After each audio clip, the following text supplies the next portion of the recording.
Shavuot Daf Yutet, premier sujet du Daf. La Gemara se rapporte sur la Mishnah qui ramène une machloket entre Rabbi Ishmael d'un côté et Rabbi Akiva et Rabbi Eliezer de l'autre.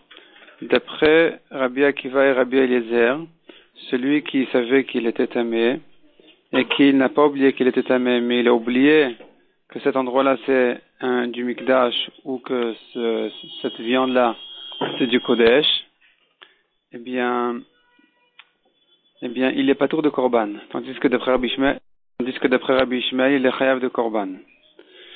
Rabbi Eliezer et Rabbi Akiva ramènent chacun un autre pasouk pour faire une dracha.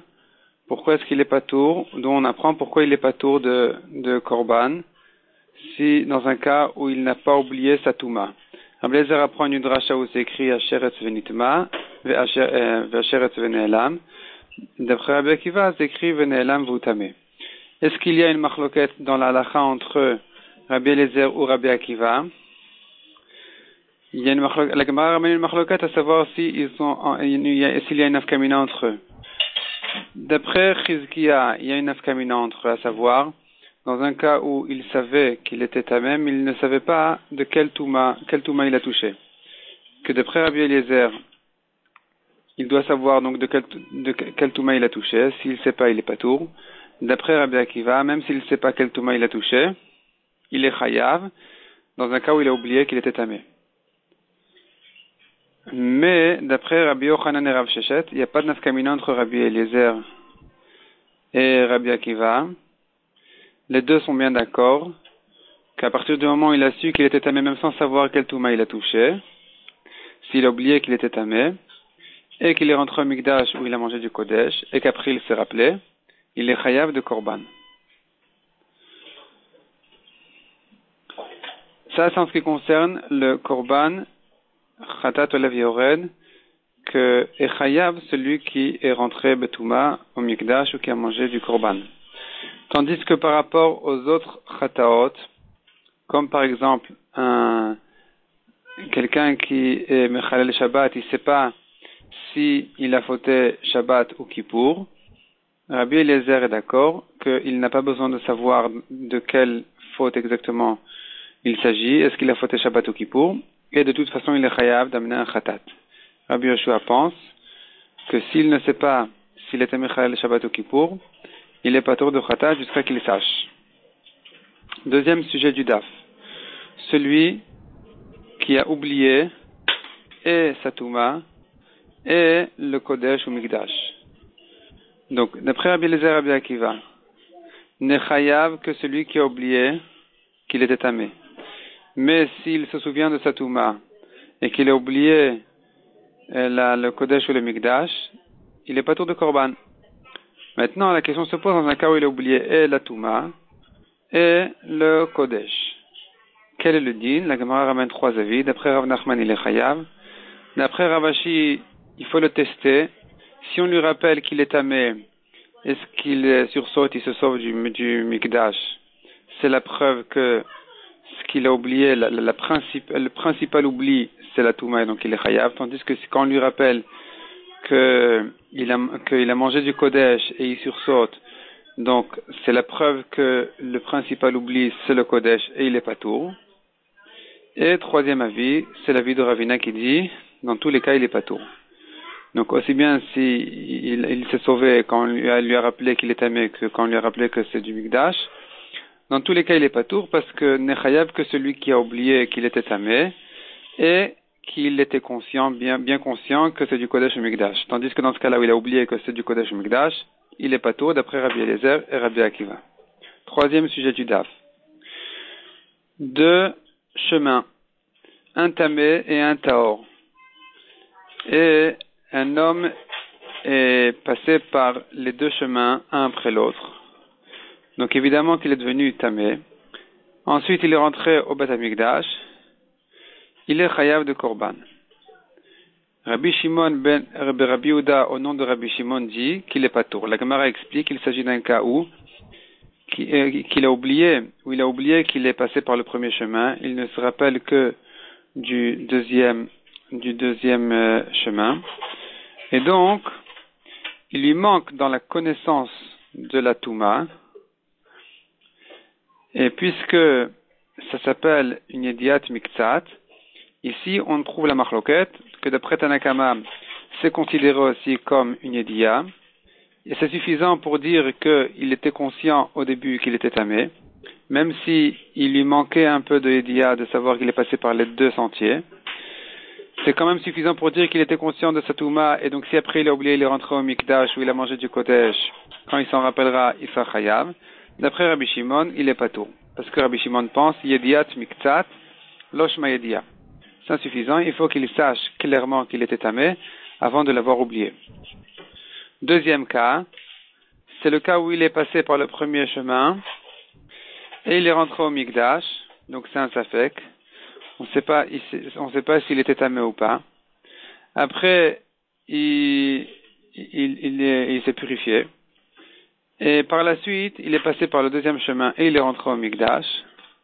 Là, il est chayav iman afshach. De toute façon, évidemment qu'il a fauté en étant tamé et en rentrant au Mikdash.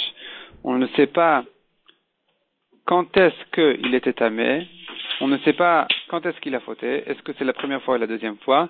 Mais de toute façon, il a évidemment fauté, donc il est chayav. Et Rabbi Shimon, il est poter. La Gemara explique quelle est la machloket. La Gemara explique quelle est la machloket ici. Et la Gemara explique que, puisque c'est un spekedia, donc il a un safek, s'il est tamé ou pas, avant de rentrer au Mikdash, puisqu'il n'est passé que par un sentier, et qu'on a un safek, est-ce que c'est le sentier Taor ou Tamé? Donc c'est un safek Yedia. Et est-ce que c'est considéré comme une Yedia ou pas? D'après Tanakama, c'est considéré comme une Yedia. Donc s'il a oublié après, il est Chayav. Et d'après Rabbi Shimon, ce n'est même pas considéré comme une Yedia parce que ce n'est qu'un safek. Donc et si même s'il a oublié ça après, il est rentré au Mikdash, il est pas tout. Ça, c'est une explication. Pourquoi dire que d'après Tanakama, il est chayav? Donc, c'est l'explication de Rabbi Yochanan qui pense que Sfek Yedia, ici on considère, dans ce cas-là, on considère que même un Sfek Yedia, c'est considéré comme une Yedia, et donc, il est chayav. Resh Lakish dit, on peut interpréter cette braïta-là d'une autre manière aussi, de dire que la braïta est comme Rabbi Ishmael qui pense que, et même s'il ne savait pas au début, avant la Avera, il ne savait pas qu'il était tamé, il est quand même, après il a fauté, il est rentré au Mikdash, il a mangé du Kodesh. Si finalement il est conscient de sa Avera après avoir fauté, il est chayav même s'il n'avait pas de Yedia avant la faute. Alors, donc il ressort ici que d'après Rabbi Yochanan, et la Gemara dans la Maskana pense que Resh Lakish aussi est bien d'accord avec lui, on considère un Sfek Yedia comme une Yedia. Donc même s'il n'était pas conscient, il n'était pas certain de sa Touma, il était conscient de sa Safek qu'il est tamé, c'est suffisant pour considérer ça comme une connaissance de Touma et pour dire que si après il a oublié, il a fauté, il est chayav. En général, dans les autres mitzvot de la Torah, il y a une marloquette entre Rabbi Yochanan et Resh Lakish, à savoir, est-ce qu'un Safek Yedia est considéré comme une connaissance de choses ou pas. Et l'exemple qu'on ramène, c'est l'exemple de quelqu'un qui a fauté, qui a mangé quelque chose il ne sait pas si c'est de la graisse moutard ou assour. Est-ce que c'est fait relève, c'est fait shuman.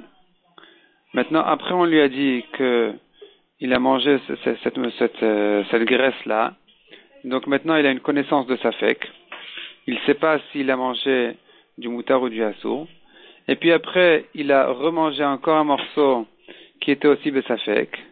Donc, est-ce qu'il y a une machloket tanaïm à savoir s'il est chayav un hacham taloui pour les deux achilot, pour les 2 fois qu'il a mangé, ou bien il est chayav 2 fois 2 hachamot pour les 2 achilot.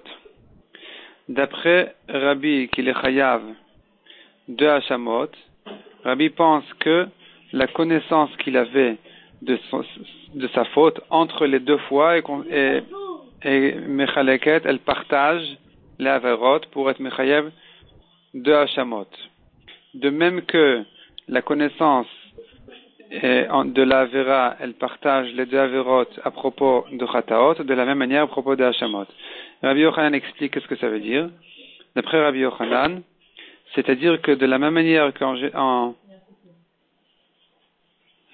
c'est-à-dire que si finalement il saura que la graisse qu'il a mangée c'est de la graisse assoura, et donc il n'est plus pardonné avec son hacham taloui parce qu'il n'a plus de safek, il doit amener un khatat. D'après Rabbi Yochanan, puisqu'il n'avait pas de connaissance certaine de sa faute entre les deux fois, il n'est pas chayav de khatat, mais qu'un seul khatat. Quand est-ce qu'on considère cette connaissance besafek de faute comme une connaissance qui partage les averot? C'est que à propos des Hashamot pour lui dire qu'il est chayav de Hacham Taloui, mais pas à propos de Khatot si finalement il saura que c'était effectivement les deux fois de la graisse assoura. Tandis que d'après Resh Lakish, eh bien, même à propos de Khatat, donc si finalement il apprend qu'il a mangé deux fois de la graisse interdite, cette Yedia Misafek qu'il a eu entre les deux fois qu'il a mangé, elle est suffisante pour partager les deux fois comme deux averot pour dire qu'il est chayav de Chataot.